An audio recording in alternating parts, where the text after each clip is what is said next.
Hi, I'm Davina Shamaya, and just like you, I am recovering from complex post-traumatic stress disorder and narcissistic abuse in childhood.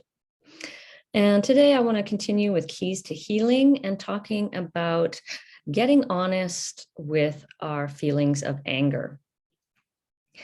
And I would say, one of the first things, to do is, I think, just try to get yourself, take a step away from the situation that is feeling, you know, um, uncomfortable, that is that is bringing up these triggers, that is, um, triggering your anger, your irritation, your frustration.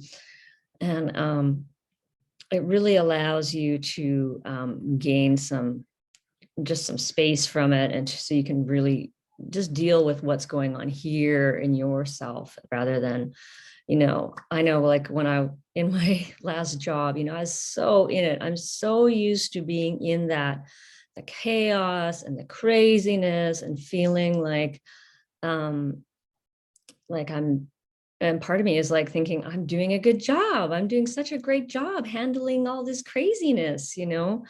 Um it's one of the things I was kind of reflecting on this morning is like, I'm trying to be calm and competent, and in my head I've got this story going on about, look how calm I am, and look how well I'm handling this insane situation.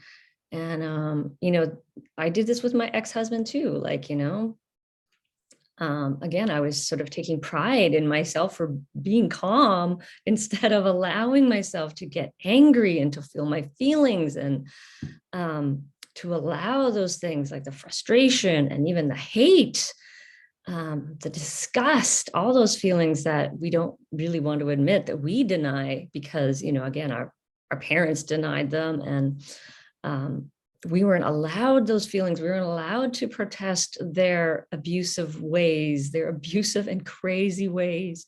So the only thing we could do was to like be going, well, okay, look how calm I am, you know.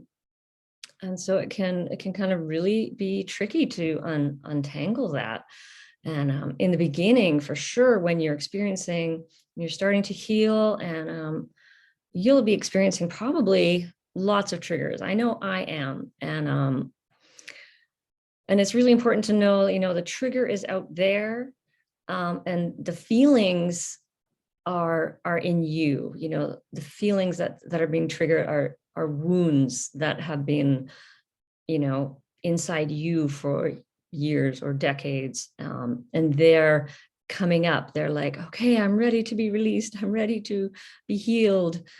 And so it's a really painful and sometimes hellish experience to re-experience the hell of your childhood, which is really what healing is, in a very weird way. But it's really maybe the first step is just, stepping away, getting out of the denial that, this situation is not bothering you, like this situation, just, even if you can just say this situation doesn't quite feel right, even if that's just the first step, or something's bothering me about this, and take a step away from it. So, go stay at a friend's house for a couple of nights, or, just take the day off work, or whatever you need to do to just get a little space. And then if you have some time, like, write down your triggers, like really start to be honest about what is, pissing you off. And yeah, like, if it's, and you'll start to notice patterns that come up. For example, I notice that I'm really triggered when someone is being non-responsive to me. If someone's just ignoring me, or they don't return my email, or they don't return my text message, I start to feel really furious, because I'm thinking, what am I, like, why I'm not important to you? Like, or when someone, misses an appointment, or they're late, constantly late, those things will trigger me. When people are dismissive of me, and they'll just say, well, blah, blah, blah, blah, blah. dismissing my concerns, dismissing my feelings or my experiences, like basically completely just, no, that doesn't really matter to you. That's kind of what they're doing. They're really trying to brainwash you saying like, well, this kind of concerns me, or I kind of feel, sad about this. And they're like, no, you don't. Right? They're just like, it's really not that bad. That's what they're trying to do. They're trying to control your mind by dismissing you. So dismissing is another big trigger for me. And just, people who act in like shaming ways or blaming ways. I had a whole bunch written down here this morning. People who are like really toxically positive, like, did you have a great day today? Like that really can be freaking annoying for me. So people who don't appreciate me, that don't show appreciation, I can get triggered. So write down the things that are triggering you, like when, and you might just start out, in a blamey kind of way, and that's fine. Like when so-and-so did that, they made me mad. And, that's okay to start that way. And then try to start like noticing like, okay, when this happens, I feel furious, or I feel enraged. Start getting really honest with those feelings of anger. Also if you can, start to notice where you feel the anger in your body. And this takes a lot of just body awareness and time with yourself, noticing the sensations that are going on. For me, it's often in my jaw, and it sometimes comes up to my temples. Like I'm feeling angry right now, So, and, I've had a lot of, dental work too done. And I think that was due to, that built up anger. And my gums are now like much healthier since I've been processing all this anger. So it really changes your physical health as well. Like, any little pain that you have in your body, could be just anger or sadness, so keep that in mind as well. So noticing where it is in your body. And then, try to find a place where you can verbally ventilate. That's, I think, a term that Pete Walker came up with. And it's just, and you can do it by yourself. You can do it with a trusted friend, a therapist, if you have group support, and just like, let it rip, like I felt so angry when they did this, and just, swear like I was chopping vegetables this morning, like this. And you might feel a little bit crazy doing it, but it's, I scream in elevators. That's another thing I do that hopefully doesn't bother too many people. I find it hard to find a place where it's, where I'm not going to disturb people, but at the same time, I know I need to find some kind of way to get it out. I'm thinking of like going over, there's a school nearby, and just kicking the ball against the wall.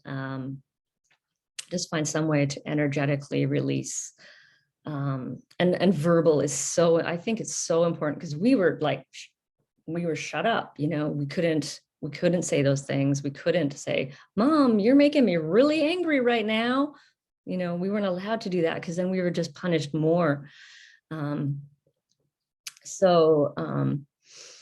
then, finally, it's really getting, once you start, at least this works for me, is that once I start expressing the anger, then what really just starts coming up is the tears of grief and sadness and hurt, that, I can even just feel that just as I talk about it right now, like, because we don't want to believe that our parents didn't love us, didn't respect us, didn't want to listen to us and know us, and, understand our experiences and our feelings. That's a hard reality to face.